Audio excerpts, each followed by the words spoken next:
librarian here at the Connecticut State Library. And again, we want to welcome you to today's third Thursday program. And so just a little housekeeping, we'll be taking a little Q&A, time for Q&A after the program has gone forth. And so you'll have an opportunity to ask questions at the end of the program. So today we're excited because we have Captain Kevin Cormack, who will be discussing 250 years of the first company governor's foot guard.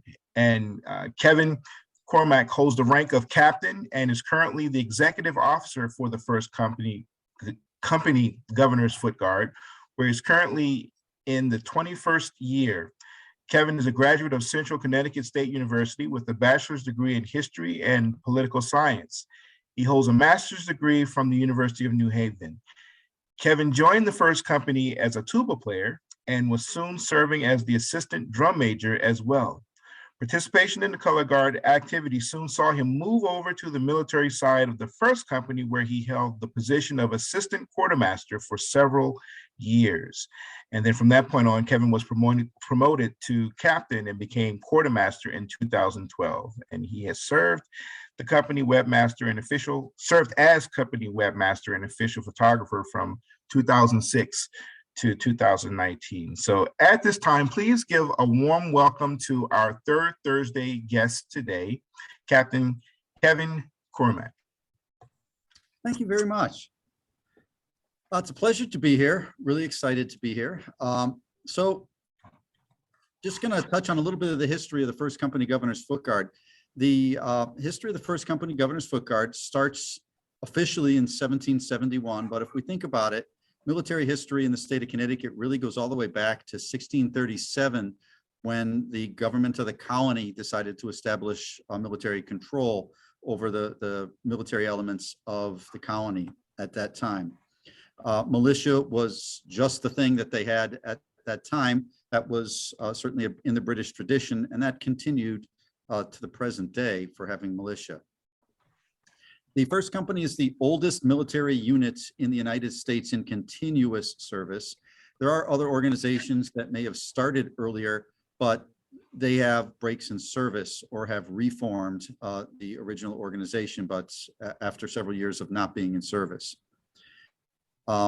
Just to put it into perspective, the first company is older than any United States military branch of service.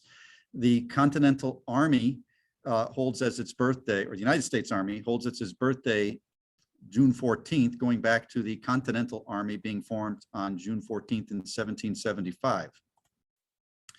The United States Marine Corps holds as its birthday October 13, going back to the Continental Marines being formed in 1775. The modern Army was formed in 1784, the modern Marine Corps in 1798, the Navy in 1794. The Coast Guard, as we understand it today, was formed in 1915, although the Revenue Cutter Service was formed in 1790. The Air Force was formed in 1947, and the Space Force is brand new. That's December of 2020. To also continue putting it into perspective, the Old Guard, the 3rd United States Infantry Regiment, the oldest part of the United States Army, was formed in 1784. And that is the unit, of course, that provides military services at Arlington Cemetery and the Sentinels for the Tomb of the Unknown. So the first company governor's foot guard has several years on all of those organizations. And it has 4 years on its sister organization, the second company governor's foot guard. If we think about it, Connecticut is pretty unique among states for a lot of reasons. I'm sure you're aware that the hamburger was invented in Connecticut, the lollipop, the first phone book was used in Connecticut, toothpaste tubes are a Connecticut thing, frisbees are a Connecticut thing, wiffle balls, submarines. We're the only state, of course, to not have a round seal. Ours is lozenge shaped. And due to the circumstances surrounding the creation of the Connecticut colony, we, of course, had 2 capitals. From 1703 to 1875. We were the only state to have 2 capitals at the same time, Hartford being one capital and New Haven being the other. And that really accounts for why there are 2 units of foot guard and 2 units of horse guard. There was one formed, or a unit rather, of foot guard and a unit of horse guard formed for each of the original capitals of Connecticut. And although Connecticut is back to having one capital, those units continue because tradition. So to get started on the history of the foot guard, Connecticut in the 1700s was quite different than the Connecticut that you would know today or now. It's not an independent country in the 1700s. It's a colony of the United Kingdom. Public safety, as you and I understand it, did not exist in the early to mid 1700s. To put it into perspective, I guess I keep saying that, the London Metropolitan Police, which we often understand to be the oldest police department in the world, oldest modern police department, is 1829. The Connecticut State Police, the oldest state police agency, is 1903. Many of the town police departments here in Connecticut did not form until the middle of the 20th century. So police did not exist. Fire departments did not exist. Benjamin Franklin, of course, established the first fire departments in the United States, the Union Fire Company in Philadelphia, and that's 1736. So much of what we depended on, or depend on, I should say, for today, for our maintenance of order, didn't exist. The military, as we understood it, which was militia at that time, stepped in to fill the role of maintaining public order. So the first company governor's foot guard traces its existence back to a 17th century celebration called Election Day, or Election Day for short. Originally, this was the day on which the governor was elected, but by the late 1700s, this is the day in which the governor is installed. He's actually been elected earlier. Connecticut and Rhode Island, of course, were the only colonies that had the right to elect their own governors. The other colonies either were royal colonies, where the crown selected the governor, or they were proprietary colonies where somebody actually was called the owner of the colony and he selected the governor. Because Connecticut could elect its own governor, Election Day was much more important to Connecticut citizens than people in other colonies. They were basically celebrating every election day their right to self-determination. They celebrated a lot more enthusiastically than people would celebrate today. Germ theory hadn't really evolved yet or been presented, so much of what people drank, unfortunately, was alcoholic. On Election Day, colonial officials and members of the General Court of the Colony of Connecticut would be in Hartford. People would come from surrounding towns and across the state to see their governor and elected officials personally. As humans, we really like to see things with our own eyes. There had been no military parades in Hartford until 1768, when the General Assembly allocated the sum of 15 pounds, 8 shillings to cover the expenses of a train band to accompany Governor Pitkin and members of the General Assembly. A train band is a military unit in the British tradition that's just a group of people that shares the burdens of military training so that they can work together and operate together. This group was not an official group. It was kind of an ad hoc sort of thing, and it was put together specifically for Election Day. And no official record exists of their behavior. However, the General Assembly, soon after Election Day of 1768, was discussing, quote, the disrespect and indignity shown them by the military company. So folks were very upset. Officers of that organization were called in and required to testify before the general court. They weren't charged with crimes. And the men were called in, and many of them immediately requested mercy and admitted their behaviors. As a result of this incident, the group from East Hartford under Captain George Pitkin was tasked to escort the governor for the next 2 years. This, of course, rankled people in Hartford who had a great sense of civic pride and couldn't abide the thoughts of East Hartford escorting the governor in Hartford. Some of the better equipped citizens of Hartford, some of the leading families, then petitioned the General Assembly in October of 1771 with 2 different petitions requesting a charter for a military organization for the express purpose of escorting and attending the governor. Not going to read you the petition, it's pretty long, but it includes the name of many of the upstanding and leading and better equipped citizens of the city of Hartford at that time, including Samuel Willis. Samuel Willis is of the family on whose estate the Charter Oak existed. The General Assembly really liked that petition, and our evidence of that today is the rather swift manner in which the resolution creating the governor's guards was passed by both houses in the General Assembly. And there's no record of debates or discussion. They just quickly resolved to create that. The resolution created by the General Assembly created the governor's guards as a distinct military company, at that time consisting of 64 members to attend upon and escort the governor and the General Assembly on election days and at all other times as occasion shall require. It went on to state that the unit should have proper arms and should be uniformly dressed with powers to elect their own officers.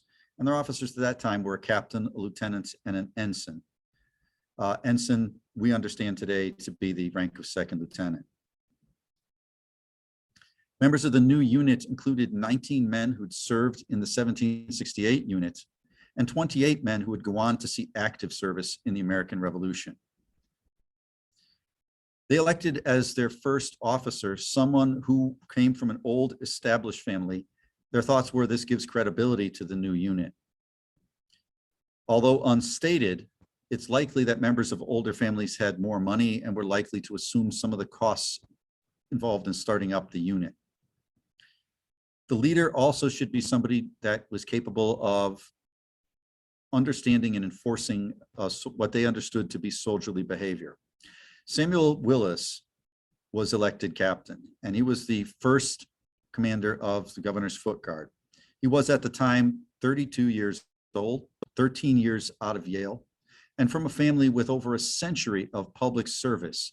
Both his father and his grandfather had served as secretary of the colony. It's a position equal to our current Secretary of State. His father had a distinguished career in the French and Indian War and topped out as a captain in the colonial militia. Willis went on after his service with the governor's guards to serve as a colonel in 3 different regiments of state militia. He served in the battles of Boston, Long Island, White Plains, and Hudson Highlands. And he retired in 1781 to become brigadier general of the Connecticut militia. He also had an extensive political career, serving as town clerk of Hartford, alderman of Hartford, state representative from Hartford, and secretary of the state of Connecticut, where he succeeded his father in office. So going to move on over to our uniform for a bit, then we'll go back to history. Our unit, the 1st Company Governor's Foot Guard, is primarily known around the country for our uniform. That is a colonial era uniform consisting of a scarlet coat and buff breeches. Where are we? Go. Just trying to show you that.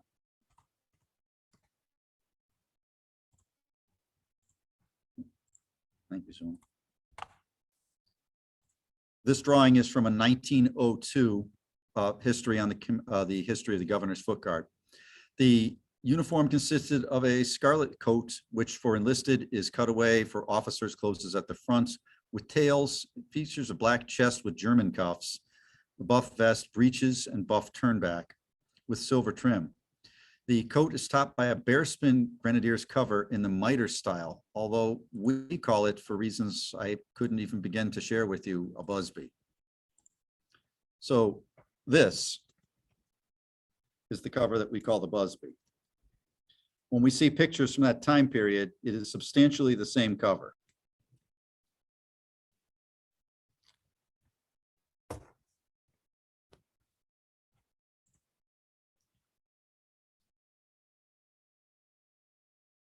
This unit is substantially identical to a Grenadier's uniform or lifeguard uniform, what we would call now the lifeguard uniforms for the royal family. Discussion happened at many points in the history of the command on changing the uniform, but in 1828, Commandant Major Charles Wells determined that the red shall never be changed, and we've pretty much stuck with that decision. The uniform has, of course, evolved over time, and it includes now elements from the Mexican War era and some stylistic changes that seems to have happened in the Victorian era. But again, it looks substantially as it did in 1771. From the Mexican War era, if you see the unit in person, you'll see that the sergeants are wearing scales. Scales are, for all intents and purposes, little silver lobster tails worn on each shoulder. And they are vestigial armor and protection against sabers.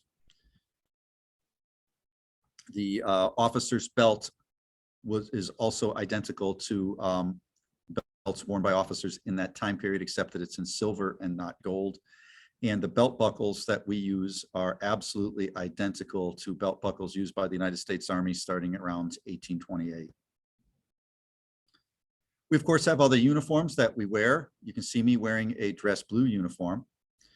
The summer uniform of the company is in the current style of the lifeguards of the royal family over in England. It consists of a scarlet tunic with silver buttons, German cuffs, a white leather belt, black pants with a red stripe. And the Busby cover is again worn with that uniform.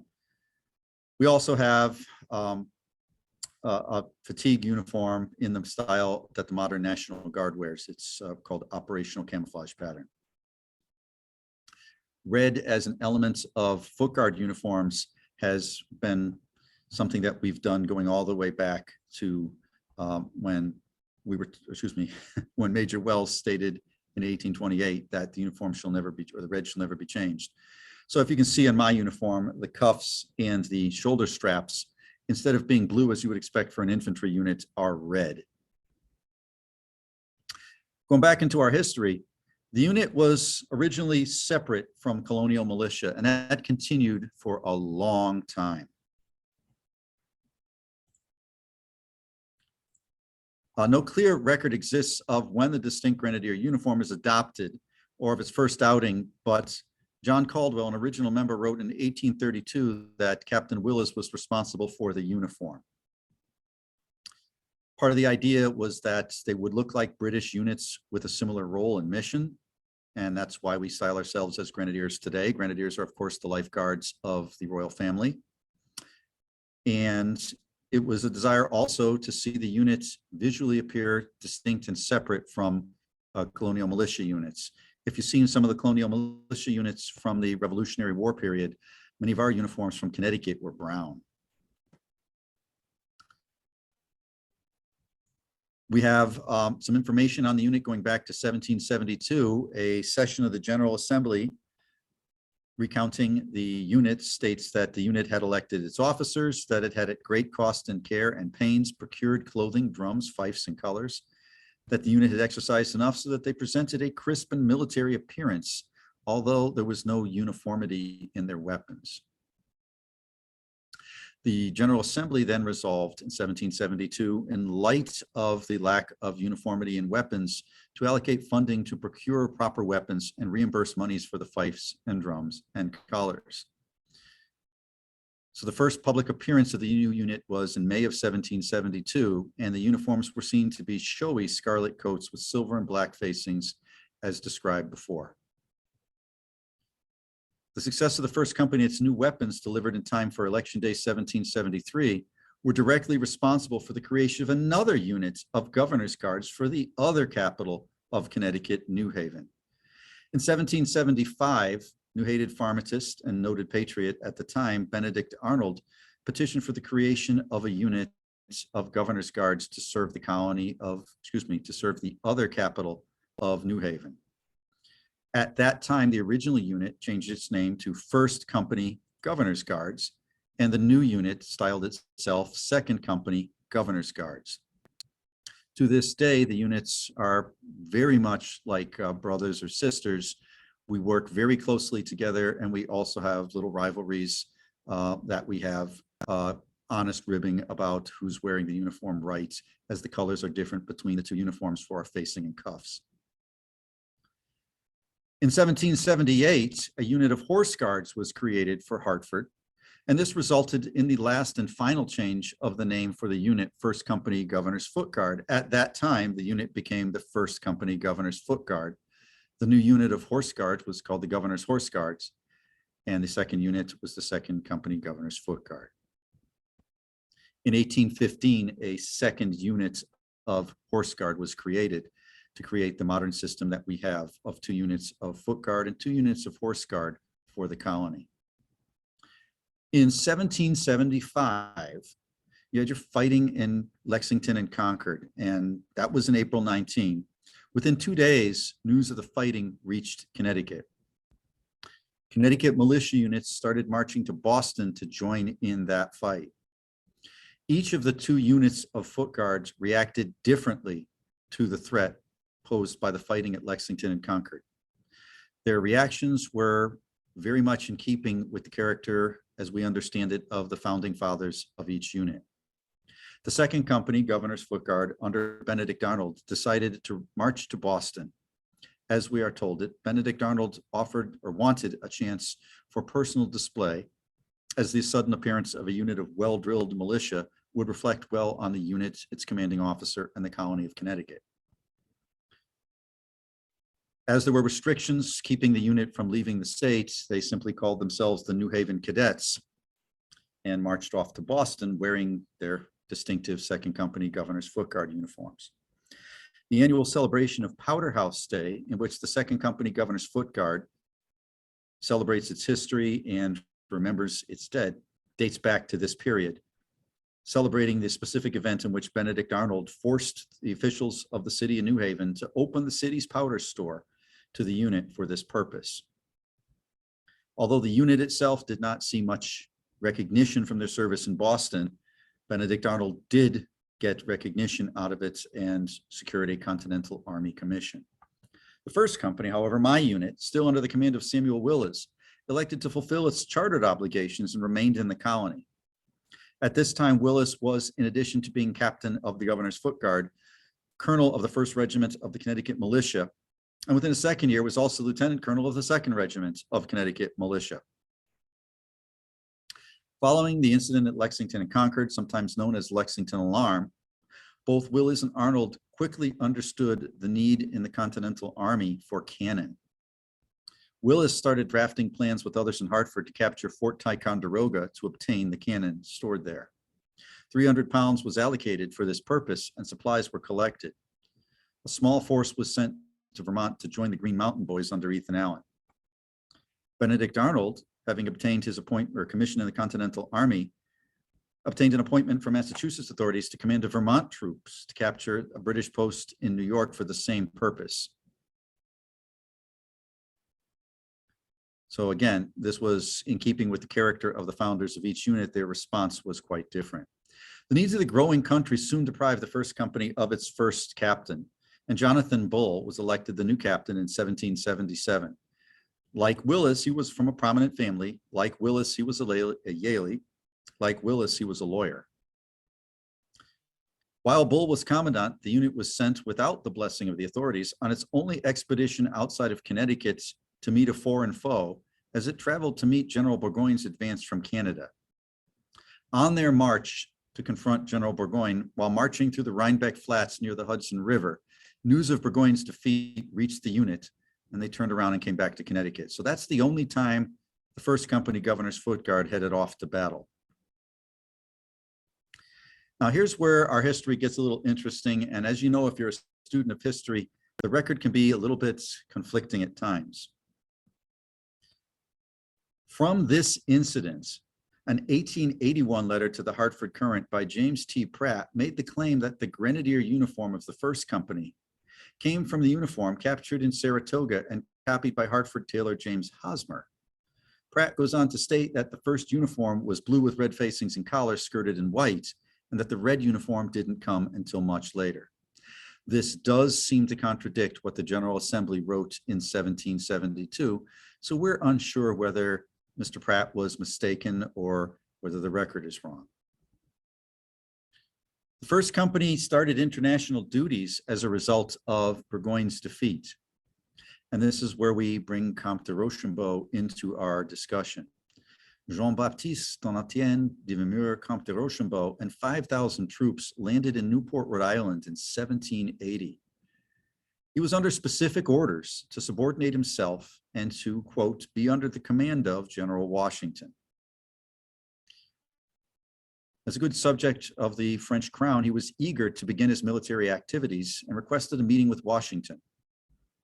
No record exists of why the meeting was determined to happen in Hartford, although Hartford was, as it still is, a central location and was known to be a safe location, being an inland city.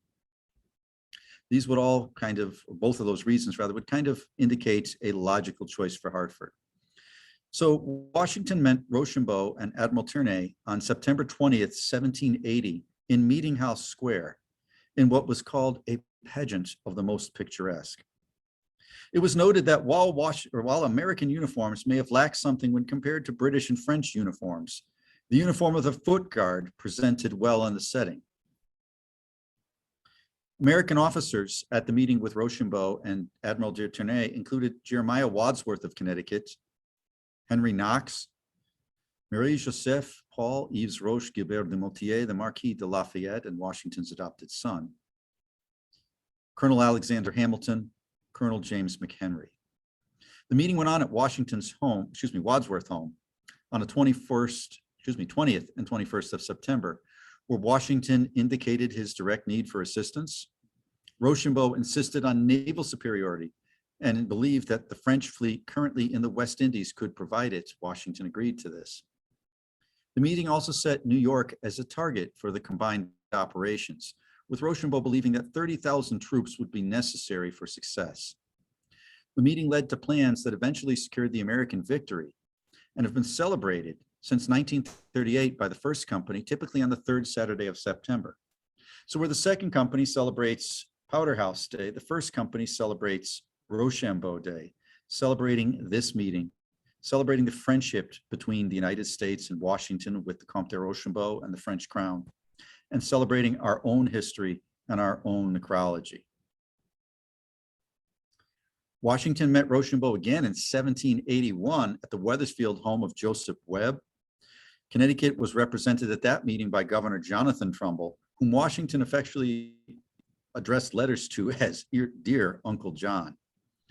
The First Company provided military escort along with another unit of militia and artillery unit known as the Matarosas. Washington was still pressing for New York as a target, but French naval superiority moved the target to Virginia, creating the Yorktown campaign. And as you know, French troops under Rochambeau were able to defeat the British troops at the Battle of Yorktown. French troops marched at this time across Connecticut in 1781 on their way to the Battle of Yorktown. Escort duty for Washington and Rochambeau expanded the state's and the public's expectations of the First Company Governor's Foot Guard. Although the original charter states that the unit was formed to escort and protect the governor and members of the General Assembly on Election Day, the duties with Washington and Rochambeau redefined the public's expectations for the unit and firmly established its ceremonial role with the state, a role that it continues to inhabit along with the other three units of state militia to this day. Some examples of this ceremonial role would be in 1798, when, on 2 hours' notice, members of the First Company provided their first presidential escort to President John Adams, second president of the United States, escorting him from Wethersfield to Hartford, where honors were rendered. The early connection to the First Company with civic duties in Hartford established the intertwining of the city and the First Company, which existed well into the late 20th century, as members of the Common Council, aldermen, and representatives starting in 1771 and continuing through the late 20th century seem to have also been members of the First Company. Through the mid to late 20th century, many members of the General Assembly and other branches of government, including governors, also were often directly connected to the First Company. The best known of these governors was Governor William O'Neill, who joined the First Company many years before becoming its governor, its captain general. Governor O'Neill continued his relationship with the First Company through his retirement through the remainder of his life, often joining in with the First Company for seasonal celebrations or encouraging organizations to request the services of the First Company and then joining in himself.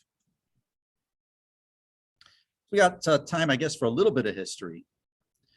A little bit of history of the company. The 7th Commandant, Nathaniel Terry, brought many important changes to the command. Terry was commandant from 1802 to 1813, and his public life included being a member of the State Constitutional Convention of 1818, mayor of Hartford, United States representative, president of the Hartford Fire Insurance Company, and president of Hartford Bank. Terry's changes to the first company included updating the weapons, which at this point were very old, increasing the authorized strength from the original 64 members, and creating its first permanent band of musicians. Terry also increased the number of required training days to improve the quality of drill, and also submitted a petition to the General Assembly requesting that the ranks of the two units, of the commandants of the two units of foot guard be brought up to equal with the ranks of the commandants of the units of horse guard, who were at that time majors. Now, all four units are now commanded by majors, thanks to Major Terry. There's a really cute and apocryphal story from 1812 regarding Major Terry. There is no official report of it happening, but you can find this in many books on Connecticut history and foot guard history. 1812, of course, was during the War of 1812. Many people in New England were not very happy with the War of 1812 as it interfered with their business. A group of Army recruiters was in Hartford attempting to drum up recruits for the Army. The city and the foot guard were very opposed to the hostilities with England and the threat of war with England. On election day of 1812, a recruiting company is said to have been marching down Main Street and looked as if they were going to march through the foot guard formation outside of First Church, as the members of the first company waited outside First Church for the dignitaries to come out of the election day services. Major Terry, standing on the front porch, observed the Army unit approaching, observed their apparent intention to march through the first company, and according to the story, yelled in a voice that could be heard a mile away for his members to about face, fix bayonets, and charge the recruiting company. We are told in the story that members of the recruiting company were said to have halted within a foot of the first company's bayonets. So this is one of our, again, stories about how the first company upheld its own honor and the honor of the city of Hartford and the state of Connecticut. What we know for the truth of the matter is that Hartford was a Federalist city, very much in opposition to the war. Lieutenant Colonel Smith, commanding the Army recruiting detachment in the city, was said to have been, in many public records, obnoxious to the point where he had his men march around the State House on one occasion where the Superior Court was sitting just to make the court adjourn. Also at this time period, the first company records indicate that cartridges were prepared and stored around the corner at Hartford Bank, where Major Terry would eventually become president. Tensions with Colonel Smith did not ease until Colonel Smith was removed and Colonel Jessup was placed in command of that unit. In 1818, the first company escorted President Monroe in Hartford, and with the tradition of 1818, with the Constitution of 1818, the first company began sharing escort duties on alternate years with the second company, Governor's Foot Guard, in their respective capitals. This also marked the beginning of the change from the established church in Connecticut to more closely to the world in which we live in. Up to this point, the Congregational Church and its leaders seemed to dominate the state and the government of Connecticut. By 1820, when the new General Assembly decreed that neither foot guard nor horse guard units should be paid for drilling or attending on the governor of election day, we can say that that transition from the old order was complete. In 1826, the first company started regularly representing the state in events outside of Hartford when it attended the laying of a cornerstone in Groton, commemorating the Battle of Fort Griswold. This trip included a trip along the Connecticut River on a newfangled steamboat called the McDonough, with volleys fired and returned by militia units up and down the river in honor of the traveling party. Balls were held in Norwich and dinners in New London at that same time. For the next 25 years, Majors Commandant of the company did not serve their typical 4-year terms, but served 2-year terms or less. By 1831, the first company was regularly traveling out of state to represent the state and to establish connections with other militia units.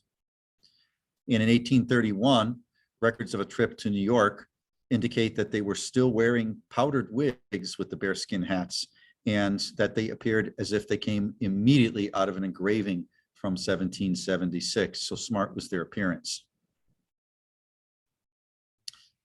So the first company did not have a permanent home until 1888. This is basically, or excuse me, this is in part due to finances, as having a building is kind of an expensive undertaking and maintenance of a building. But it also reflects how the first company moved around from location to location. Much of its equipment and material was almost lost in a fire in 1793, but it took almost 100 years to correct that problem. Much of the 1800s was business as usual for the first company, and that business included, again, traveling out of state and receiving visitors from out of state.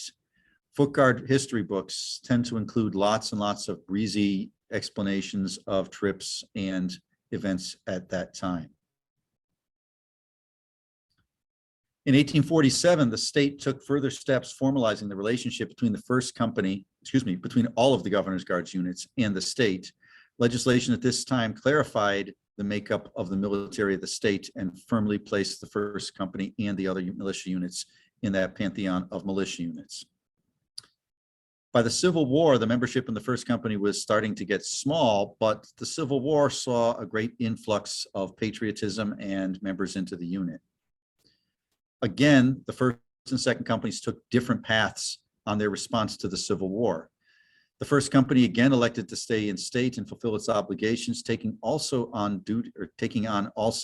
duties to guard assets in the state as directed, where the second company petitioned to be sent out of state. And when the petition was denied, members of the second company went on to form the nucleus of Company K in the 6th Connecticut Volunteers. Other militia units famous in Connecticut history, such as the Putnam Phalanx, trace their history back to the Civil War. New equipment was issued as the Civil War approached to increase the military strength and utility of the unit, and a fatigue uniform was adopted in this era. The fatigue uniform featured conspicuous display of red, although it was a blue uniform, very similar to what the Army was wearing. The first company during the Civil War period was assigned honor guard duties during this time, escorting returning units and bodies of fallen heroes back. In 1867 and 1870, the first company escorted President Johnson and President Grant in 1870. The first known photo of the first company is from 1870. The first company's long association with the Ancient and Honorable Artillery Company in Boston started in 1868 with a trip to Springfield to meet and work with that unit. The Ancient and Honorable Artillery Company, you may be aware, has as its headquarters the top floor of Faneuil Hall in Quincy Market in Boston. The original Ancient and Honorable Artillery Company was the first military unit in North America. At this time, a Veterans Corps was formed for the first company to augment the members who were actively serving. The veterans would fill in and help out as needed. By 1875, change to the state constitution made the governor's term 2 years, while the terms of the General Assemblymen were still at 1 year. And this also moved the general election to November and inauguration day to January, completely changing a lot of the old order of the state. The last election day parade was held in 1876, after which New Haven was no longer co-capital with Hartford. There's a lot of out-of-state travel for the first company at this time. A lot of important travel. The first company, for example, traveled to the Centennial Celebration in 1887. The first company traveled in 1892 to the Columbian Exposition. In the Columbian Exposition, the first company was said to have marched so well that the rules for who could participate in parades were changed on the fly to exclude the first company. Although Governor Morgan Bulkley, sometimes known as the Crowbar Governor for his rather direct way of accessing his office when he was locked out, threatened to swear in the entire command as part of his staff and march them as his staff. So with the aid of the governor of Massachusetts, the first company marched as the first company. John Philip Sousa came to Hartford to march in the first company's armory in 1892. Things like the inaugural ball didn't start till the 20th century, with the inauguration, as we understand, of Governor Luzon Morris in 1893, just before the beginning of the 20th century. It was started as a means of supporting the armory. The first company marched with other Governor's Guards units at the dedication of Grant's tomb in 1897. And again, a lot of the history of this time is travel and updates to uniforms.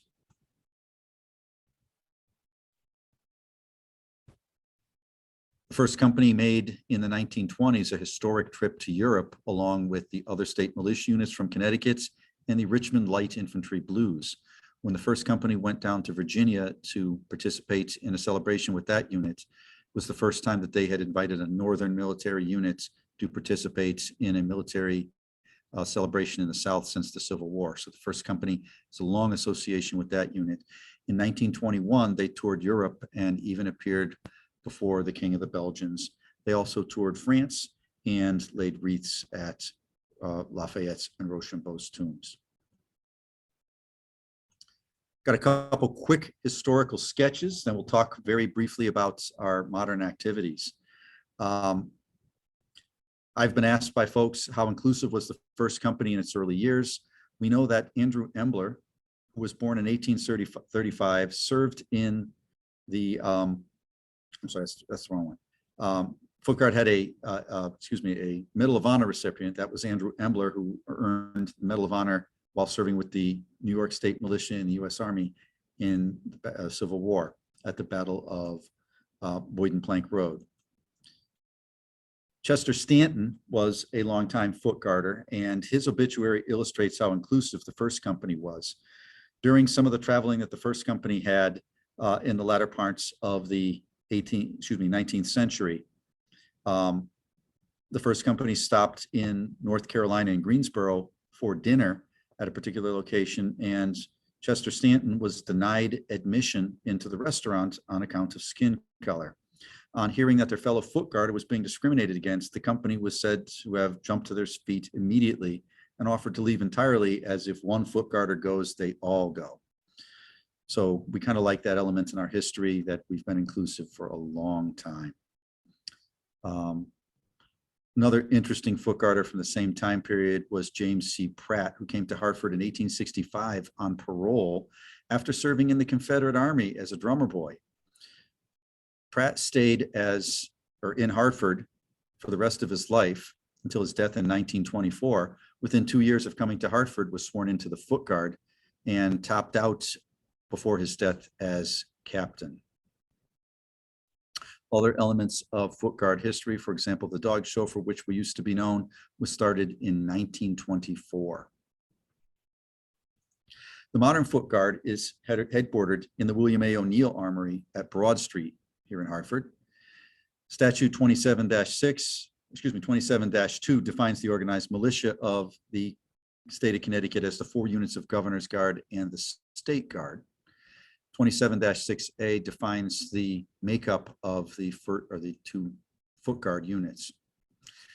In the early 2000s, the first company Governor's Foot Guard participated with the Capital Region Council of Government to serve as security and manpower for the mobile field hospital portion of the Medical Reserve Corps. Although much effort and participation was put into this activity, this was never completely realized and eventually fell by the wayside. In spring of 2019, recognizing that past service, the first company and the other 3 militia units were tasked by the Adjutant General of the state to support the Department of Public Health's military field hospital mission. Training was completed not very long before the military field hospital mission was actually activated due to the COVID-19 crisis. The 4 militia units together got the existing working hospital deployed and managed to recover and refurbish and deploy 3 additional military field hospitals owned by the Department of Public Health. The units continue to train in this mission and actually just completed more training and certification of more soldiers in that mission. The first company receives a great deal of logistical support directly from the military department, but like the other military units, The first company does not have an annual line item budget from the state. Recent one-time grants have assisted with some of our most pressing needs, but the 4 militia units each have their own nonprofit organization to help them to raise money for their funding. So much of what the militia units do is done at very little cost to the state of Connecticut. First Company is a member of the Centennial Legion of Military Commands, which was formed in 1876 to both recognize the units that had been present in 1776 and to ease tensions between the two sections of the country following the Civil War. And that brings me up to, I guess, modern day. Are there questions?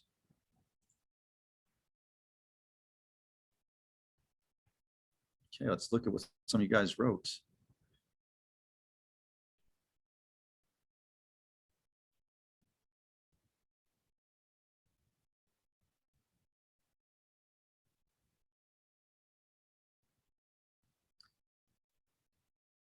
So Jenny Groom talks about military precedents, and that's absolutely something that the First Company works with when we're in parades. Typically in a military or in a parade, military units are put in order of creation. So First Company is often going to be seen as first in a parade, although we will go later in a parade if we are escorting a governor or an elected official from Connecticut. We've had that honor in several parades, even just this year, and it's always been a joy to do that. So sometimes you'll see us in the first, and sometimes you won't see us first. Color red, scarlet red was difficult to get. Okay. Yes, the Second Foot still celebrates Powder House Day. Powder House Day is a big celebration for the Second Foot. It is when they celebrate their own history and their own contributions to Connecticut history and to United States history. And it's when they celebrate their necrology.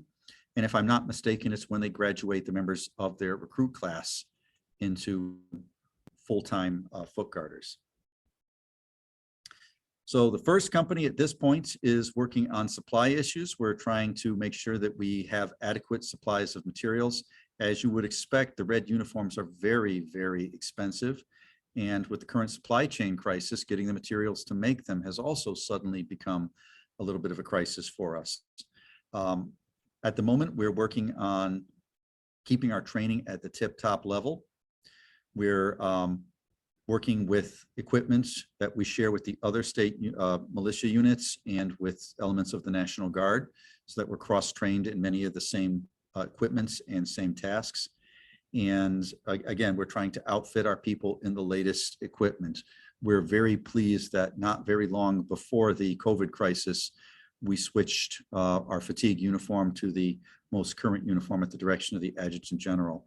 And I cannot express vehemently enough how pleased our membership is at being trusted to wear the newest uniforms. So the First Company Governor's Foot Guard activity in the Civil War, they lowered the age of membership a little bit, and people came in and kind of got a little bit of training at that time before they went off and joined other units to actually go off and fight in the Civil War. And then, as the presentation indicated, they also did a lot of ceremonial escorts.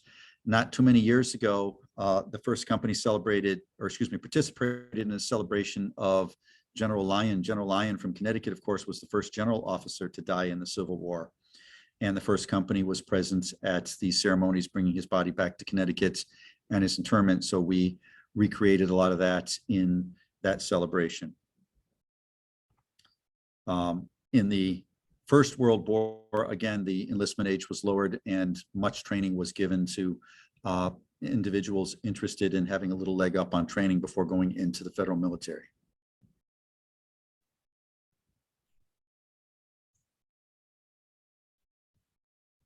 So Farmington Library, thank you for your comments. There is rarely a line item for the militia units themselves. The Horse Guard units are able to rent out some of the space in their stables, and that provides for them some income. Of course, all 4 units have active nonprofit organizations supporting them.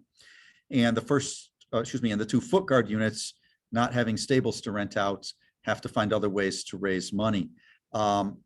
There is talk every so often by the General Assembly of combining the 4 militia units into one, or creating 1 foot guard unit out of the 2, or 1 horse guard unit out of the 2 horse guard units. But as they start to explore that and they get testimony, they begin to realize how much value they're getting out of the 4 militia units for very little state funding put into it. There is no line item currently for any of the state militia units.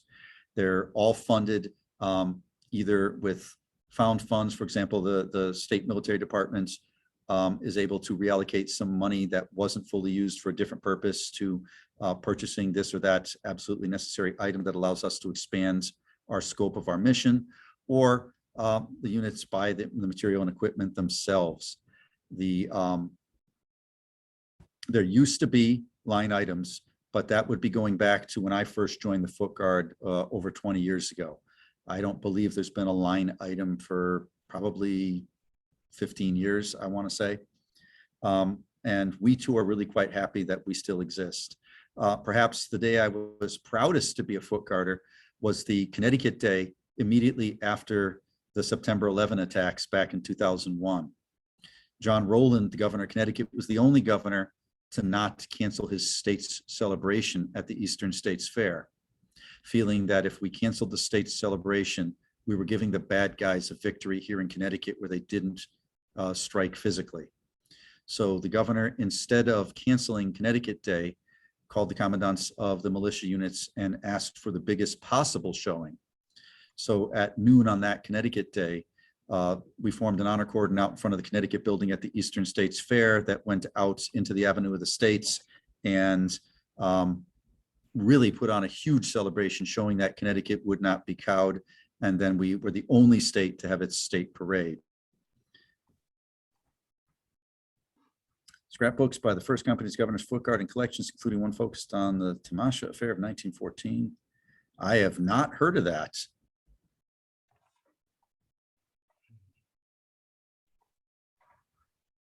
Okay, we're closing in on time. Any other questions?